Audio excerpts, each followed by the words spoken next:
everybody. It's Beth from Wellness 360 coming to you with one of my favorite topics called mindfulness meditation.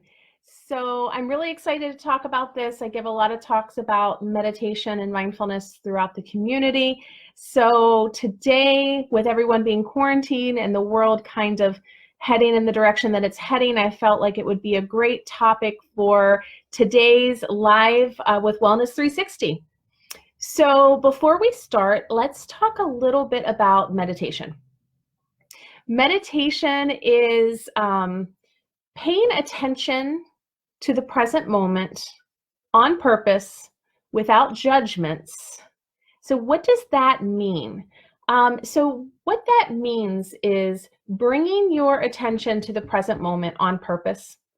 And whenever you are in the present moment on purpose, you're not making judgments like, oh, that's good or that's bad or red flagging something. You're just simply noticing the present moment. That seems pretty vague and seems pretty easy, but when you do it, it can be complicated. It's not as easy as it might sound. So we're going to talk a little bit about Jon Kabat-Zinn. He is one of the ones that I follow a lot with the mindfulness.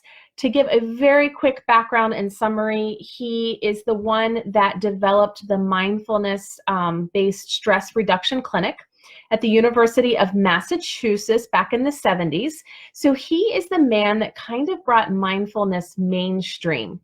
So he uses a lot of the mindfulness practices. He writes tons of books, and he treats a lot of his patients using these mindfulness techniques. Meditation. There's been a lot of, how would I say this? There's been a lot of confusion about what meditation is.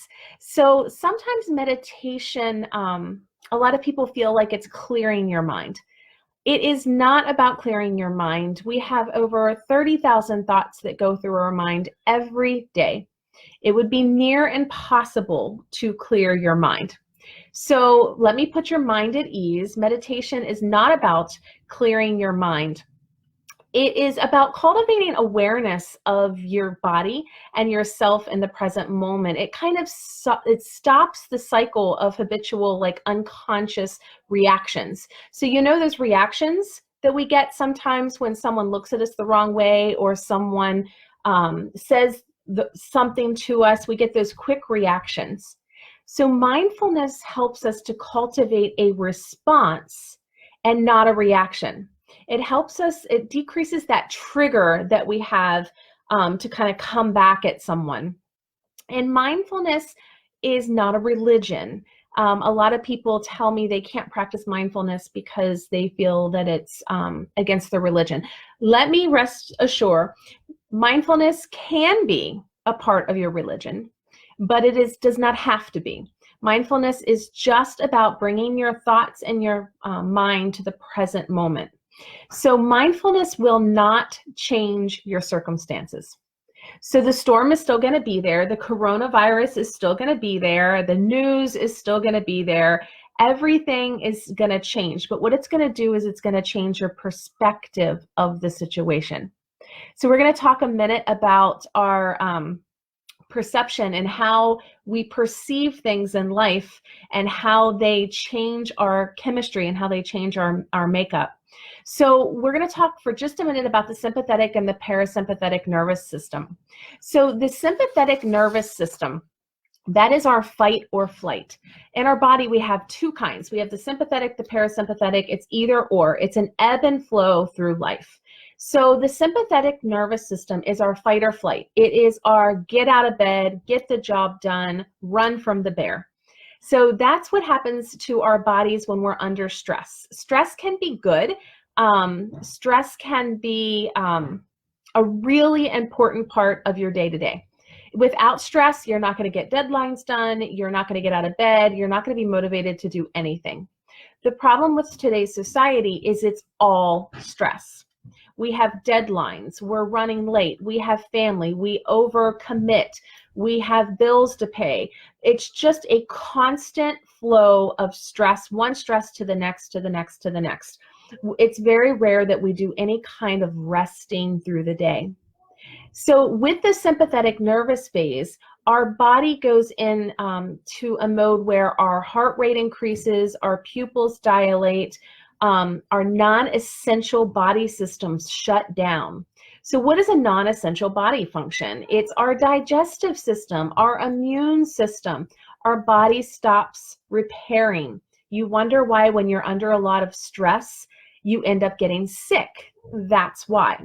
Because when you're under chronic stress and chronic sympathetic nervous phase, your body shuts down. Your digestive system shuts down. So you're not running your body at its healthy state. So when you wake up in the morning and your morning routine is a disaster and your kids are running all over the house and you're running late for work, you can't find your clothes, you jump in the car, you hate your job, all of these things build up and you become very reactive and not responsive to life situations. So it's shown that without meditation component, without that parasympathetic component, our brain center, the fear center, the amygdala actually grows in gray matter. So we have a lot more fear, a lot more stress, a lot more anxiety and depression.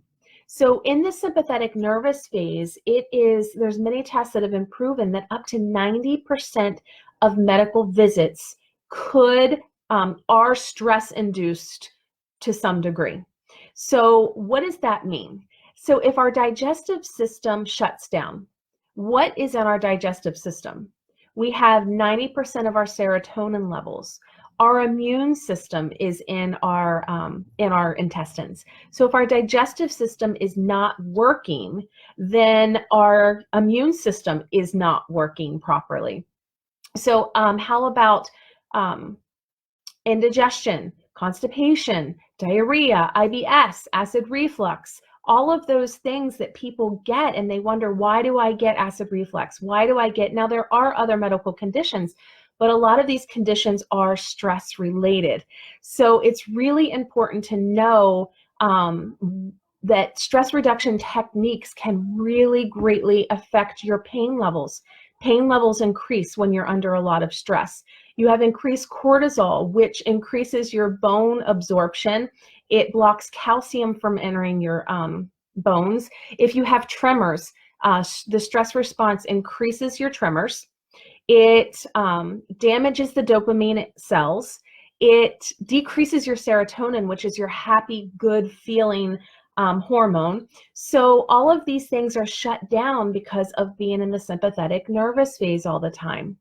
What's supposed to happen in our body is we're supposed to get that boost of stress, to get our exercise done, to get out of bed, to get that deadline met. But then the parasympathetic nervous system is supposed to come in and calm things back down. Unfortunately, we're running in this sympathetic nervous phase for so long that our body doesn't have time to calm down. So none of our systems are working properly. Our cortisol levels are increased. Our liver secretes more glucose so that our sugars spike in our system. So if you have diabetes and you wonder why when you're under a lot of mental stress, why your sugar rates skyrocket, that's why. Because your body in the sympathetic nervous phase just shoots that sugar into your system, that glucose, so that you have enough energy to flee from the danger. Unfortunately, the danger is your perception of a deadline. It's not even a real danger. It's how you perceive life. It's how you perceive that deadline. If you walk through a field and you see a snake in the grass, you jump, you scream, you cuss, all of those things run through your body. The adrenaline, the cortisol gets pumping, but you look down and it's only a string or a rope. Whether that was or was not a snake, your body reacted the exact same way because you perceived the rope as a snake. So do you see how our perception of the world today changes how our body reacts to scenarios and situations? So when something tough comes over, like, hey, you're not allowed to leave your house, you have two choices. We sit and we panic because of the coronavirus and what's going to happen and what if and this and that. Or We say, you know what, this is a bump in the road. This too shall pass. I'm going to make the best of it. Yeah, it stinks. It stinks for everyone, but we're all in this together. Two of the exact same scenarios, but we've perceived it differently. So our body will react differently. So the parasympathetic nervous phase, this is our rest and digest.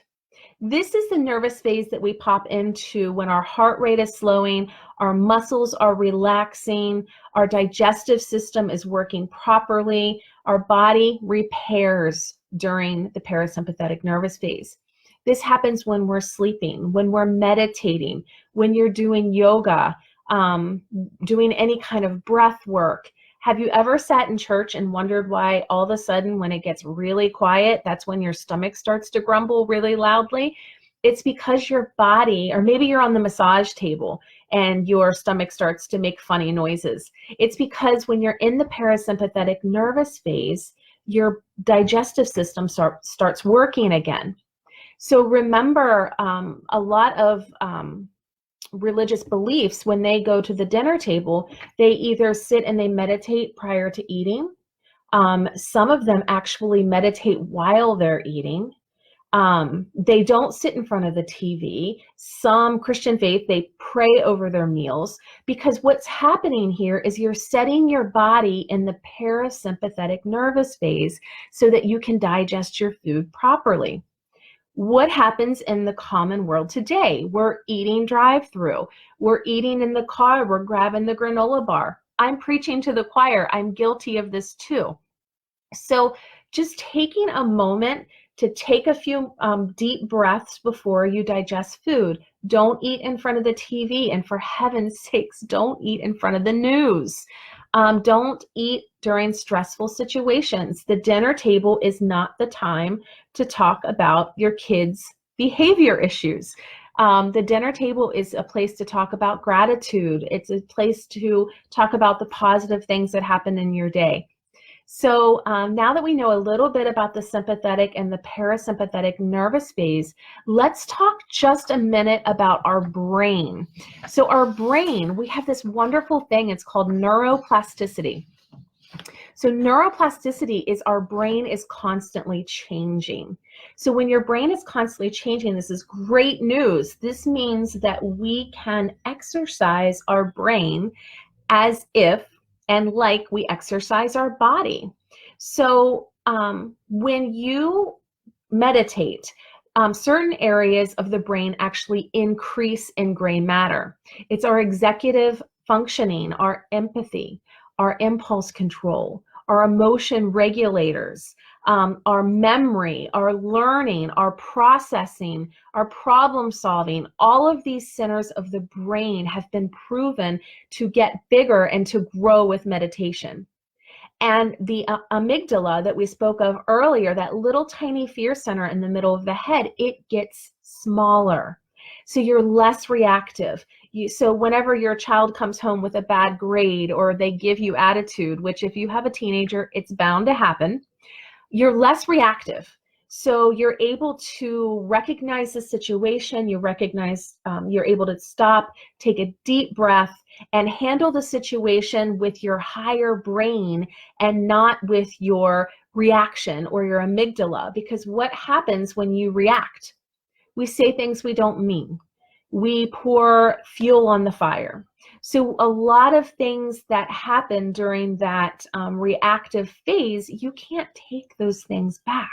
Once they're out there, you can't, I mean, you can apologize, which is wonderful, but that memory and those words are still out there. So it's a really great thing to just be able to stop and recognize that maybe that person is having a bad day. Maybe that person just got bad news. You know what? Maybe that person's just a jerk. I don't know. But you're able to realize that that's that person's baggage and not yours. Another great thing about your brain on meditation, it increases the melatonin. So insomnia is something that we all struggle with nowadays. I deal with so many people in my Wellness 360 practice that can't sleep. So sleep hygiene, I'm really hoping to get one of my friends on here to talk about sleep hygiene once. Sleep hygiene is so important for your body and your brain. It's the parasympathetic nervous phase. So while we're sleeping, we're resting, we're healing. So if you're not sleeping properly, it's working against you. So meditation is a great way to fall back asleep if you've woken up, or to put yourself to sleep. I teach a meditation class every Tuesday night at Wellness 360. We learn all kinds of fun things. And the one thing that I love is people's feedback after the 8 weeks. They tell me that they're sleeping better. They're going to sleep. They're staying asleep. When they wake up, they're not up for hours and hours at a time. They're able to be up for a short time and still go back to sleep, without any complications. The one thing is neuroplasticity works both ways. So you can build your brain and you can decrease the amygdala and you can make all of these positive changes. But if you stop with the meditation process, things are going to start to revert back to the way they were. So it's really important to live the lifestyle. I know that Jay from the Webster Rec Center, he's been meditating every day since January 1st. I've been doing yoga and meditation every day since January 1st. So we've been doing this for 90 days, and we would meet up and we would talk about all the unbelievable benefits of making it a normal practice of your day and how much better you feel. So how do you change your brain? Let's start there. First of all, you need to cultivate awareness. So you need to become aware of your body's triggers. Are you craving more sugar? Are you sleeping less? Are you more reactive? Are you grumpy? Are you depressed? Those things, once you become self-aware, you're able to make the changes that it takes to change your brain. So you have to be aware first, which is great for meditation. It's a daily check-in. Hey, how am I doing today? How am I feeling today? Then we set intentions. I have my son set intentions every morning.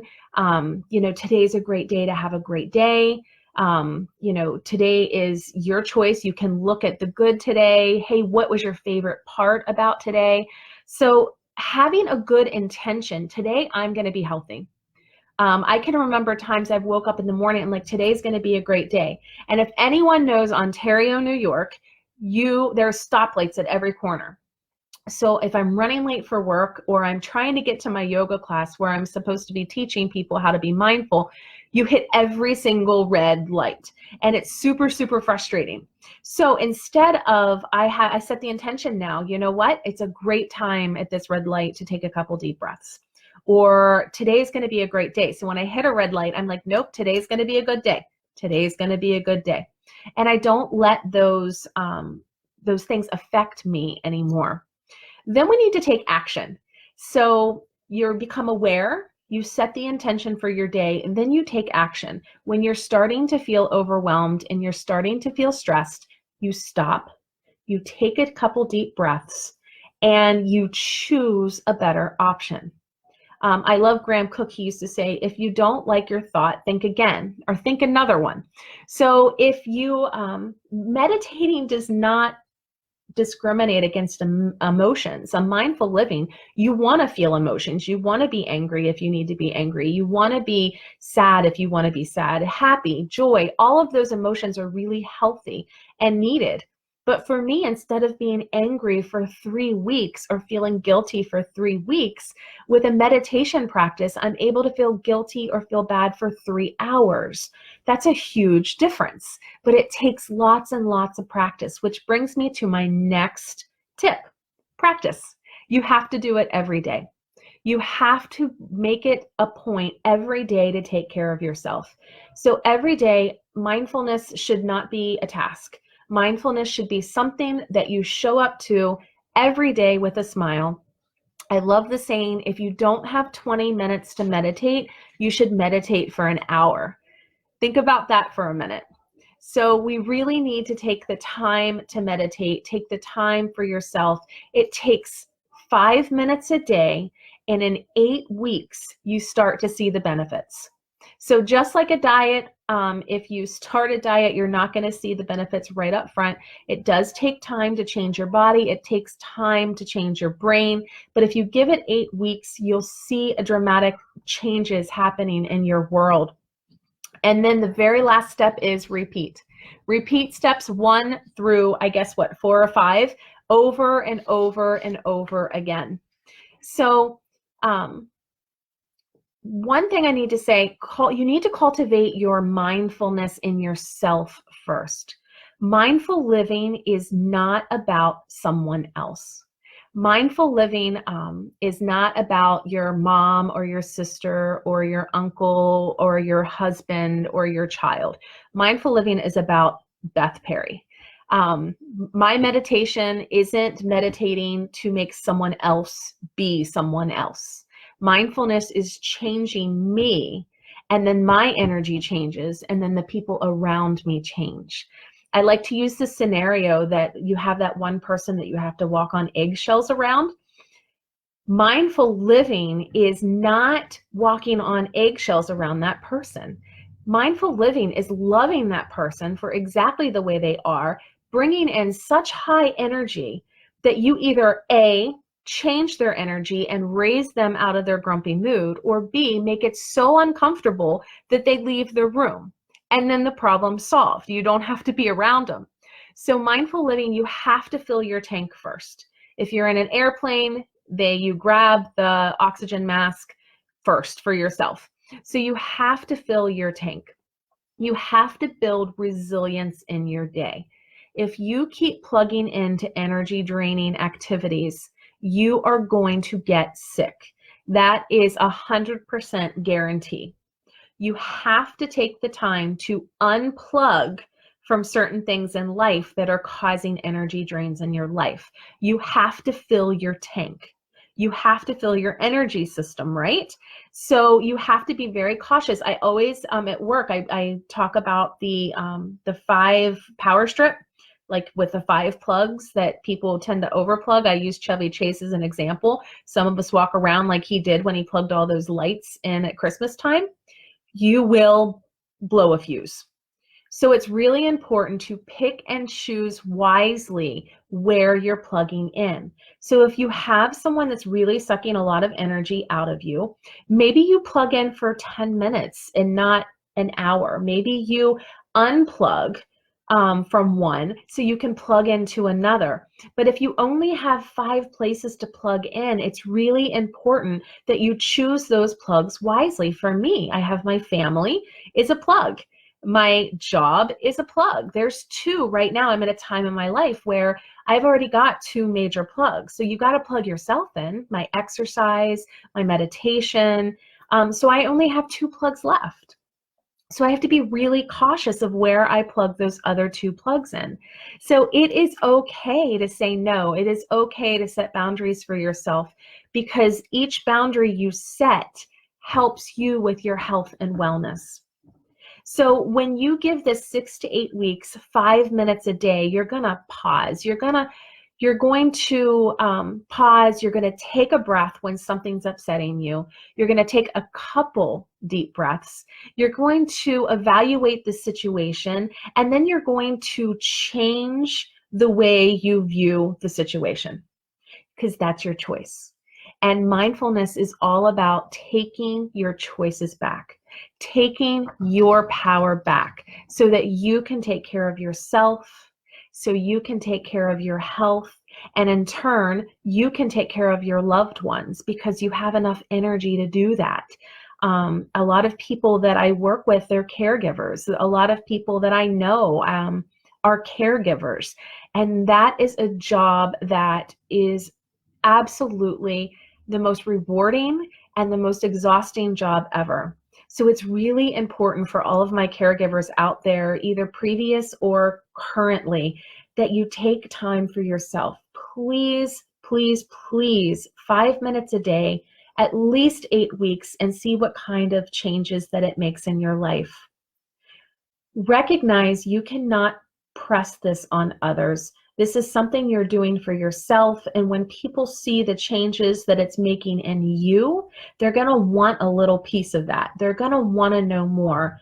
You can cultivate presence, being present with your family. Be present when you're with them. Are you thinking about them? Are you thinking about work or a situation that happened? Where is your brain when you're talking with people? It's really important for me in my PT practice that I don't take the problems and woes of my patient to my next patient.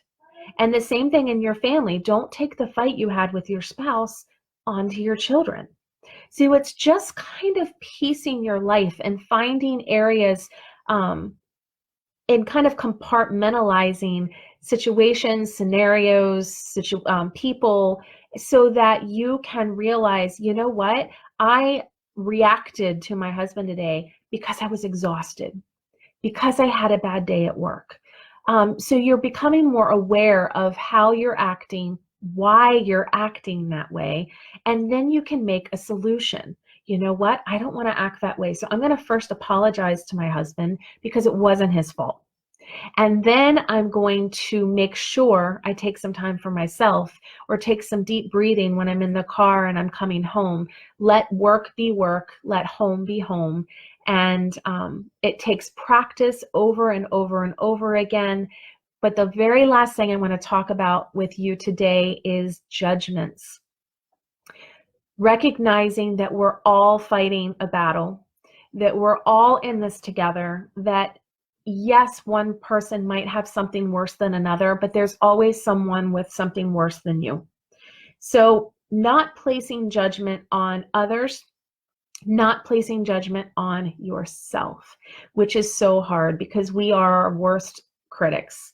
So it's really important to just love yourself for where you are in this moment, your perfectly imperfect self, for loving others for where they are in this moment, recognizing that we're all on this journey together, but we're all on this journey. We all have our own destination. We all have our own bumps in the roads.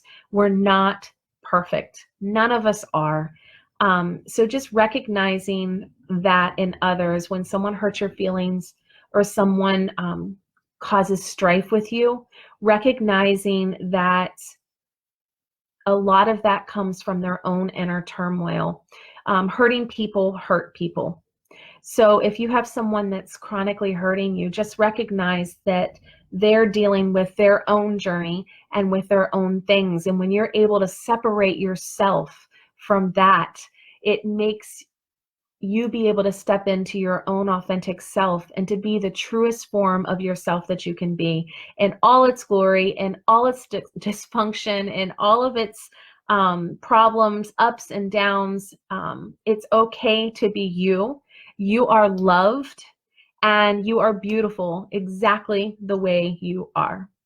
So in closing, I just want you to know that it's really important to take time for yourself, not only for your mental health, but as we talked about with the sympathetic nervous system, for your physical health. So just take that time, make sure you're getting your sleep, make sure you're meditating every day, get your exercise, eat fruits and veggies because they're what's going to fuel you through the day. Have a daily mindfulness practice, and above all, love others, because love is the only thing that's going to get us through today, and love is the only thing that's going to get us through tomorrow.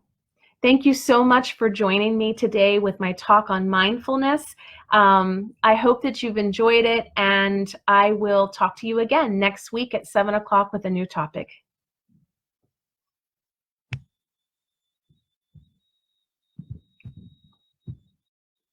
Hey, guess what, Wellness 360 friends? Remember in my last talk on mindfulness, like 5 minutes ago, when I said to love yourself and forgive yourself and be who you are and your true authentic self? Well, I forgot to tell you how to meditate. So I did promise that. So I wanted to make sure I added that in there. I got so pumped up about the mindfulness talk. I wanted to give you some skill sets to take home with you so that you can utilize them through this time. because this is a really important time. I'm getting a lot of feedback about mindfulness and meditation and people's stress levels. So meditation, remember bringing yourself to the present moment on purpose. So a great way to do this is through breath work. So just breathing, closing your eyes and doing some diaphragmatic breathing. So breathing in through the nose, pulling that breath down into your belly is a great way to do that. So just sitting for 5 minutes and bringing your entire focus to your breath. You're not trying to change your breath. You're not trying to change anything. You're just breathing and you're noticing your breath. And then you're going to get distracted and your brain's going to start to plan your day and go to the grocery store and start dinner. So what you're going to do is let your mind drift. And when you notice you've drifted, you're going to come back to the present moment. So, hi Tina, I see that you just joined us. You'll have to watch the first part of this that I started earlier. So bringing your mind to the present moment. So your breath is always present. So no matter where your mind goes, when you've noticed you've wandered, it's bringing your breath back to the present moment on purpose. So you may have days where you sit down and you do this and you cannot concentrate. You may have to bring yourself back to your breath a million times, and that's okay. It takes practice. There's days I've been doing this for a long time, and there's days I have to bring myself back to the breath over and over and over again. That's okay. The more you perceive that is wrong, when you can't screw up meditation. Telling yourself that you're doing it wrong is just throwing the red flag, and it goes right back to that sympathetic nervous phase that you were talking about before. Maybe sitting and being quiet for 5 minutes is too much to start with. That's okay. Start with 1 or 2 minutes. Start with 2 deep breaths. You can go on a mindful walk. So a mindful walk is different than a normal walk. A normal walk, your mind can drift and sway, but you can actually go for a walk and say, I'm going to count how many cars pass, or I'm going to count how many mailboxes I pass, or a color. I'm going to find everything I can that's green. So you can take a mindful walk, which does the same thing as meditation. Another thing you can do is an object meditation. Light a candle, sit by a campfire, watch the trees blow, pick an object and just really discover it. Find something that's on your shelf, like my meditating giraffe sitting behind me, and just stare at it for a few minutes and notice it. Notice its shape, notice its color, notice its form. Just notice things, because if you're noticing something that's in the present moment, you've brought yourself back to the present moment. The coloring, those coloring pads that you can do, the coloring books, that's a great way to be present. So any of those things count as mindfulness. So any of those things count as your meditation practice.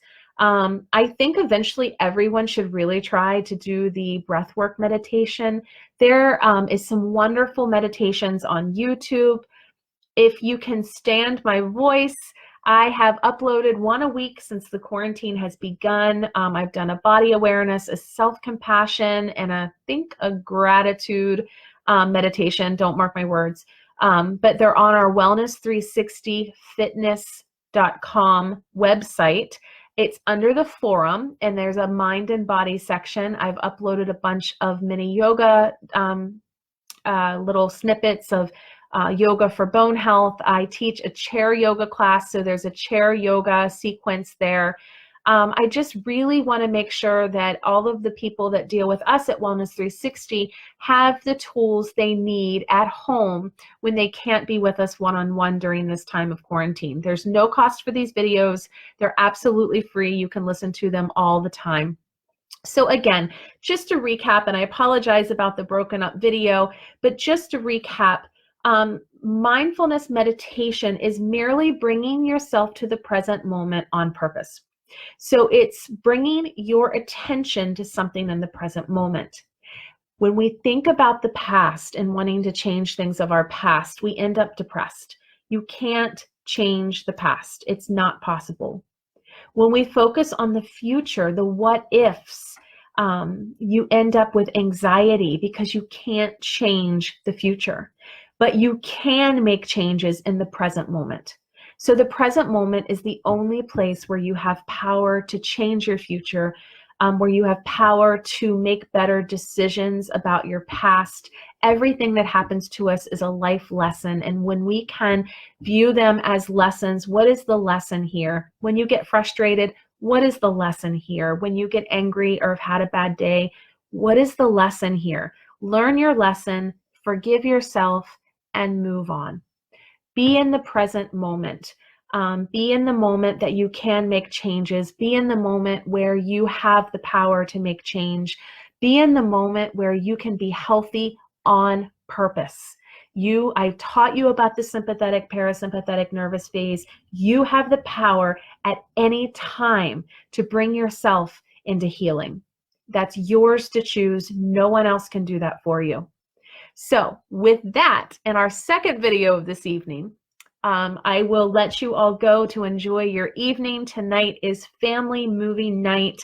My 7-year-old is picking out the movie, so I'm sure it's going to be grand, but I don't want to miss a second. So I hope you all have a wonderful day. And again, when in doubt, choose love, because love always wins.